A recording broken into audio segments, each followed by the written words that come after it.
அடுத்தது ஷேக் ஹசீனா. பங்களாதேசத்தின் ஷேக் ஹசீனா 2029 முதல் பங்களாதேசத்தில் பிரதமராக வகித்து வந்தவர். அவர் நீண்ட கால பதவியில் இருந்த அரசியல் பெண் தலைவர். அடுத்ததா காஜா கலாஸ்.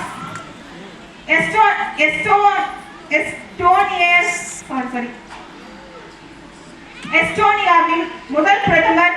ஜனநாயகம், சைபர் பாதுகாப்பு மற்றும் ஐரோப்பிய ஒருங்கிணைப்போடு வலுவான ஆதரவுகளை இன்று வகித்து வருகிறார்.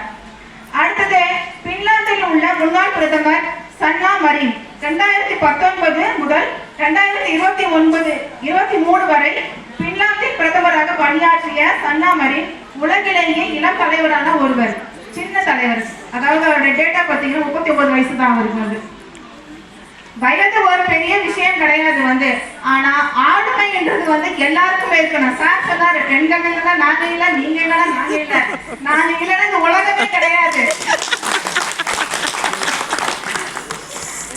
சர்வதேச மகளிர் தினத்தை நாம் கொண்டாடும் வேளையில் பெண்களின் குரல்கள் முடிவுகளும் நாடுகளை வடிவமைக்கின்றன.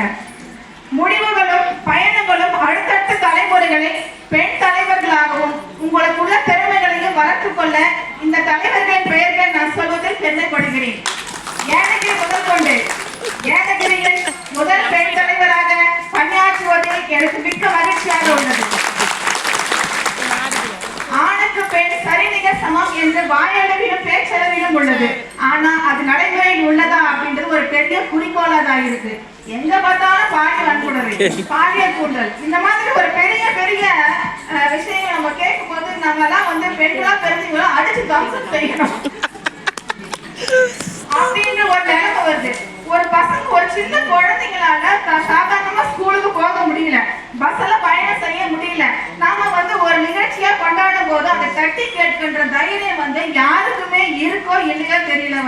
ஆனா நிறைய இந்த மாதிரி பாலியல் வன்கொடுமைகள் நடந்துட்டு தான் இருக்கு. நாங்களும் மகளிர் தினத்தை கொண்டாடிட்டு இருக்கோம். வருஷத்துக்கு ஒரு தடவை இந்த மாதிரி பாலியல் தூண்டல்களும் சிங்கல்களும் நடந்துட்டு தான் இருக்கு. இதற்கான தீர்வுகள் என்னன்னா, எல்லாருக்கும் கையில ஒரு ஆயுதத்தோட உலக ஸ்ப்ரே எடுத்துட்டு போனோம்.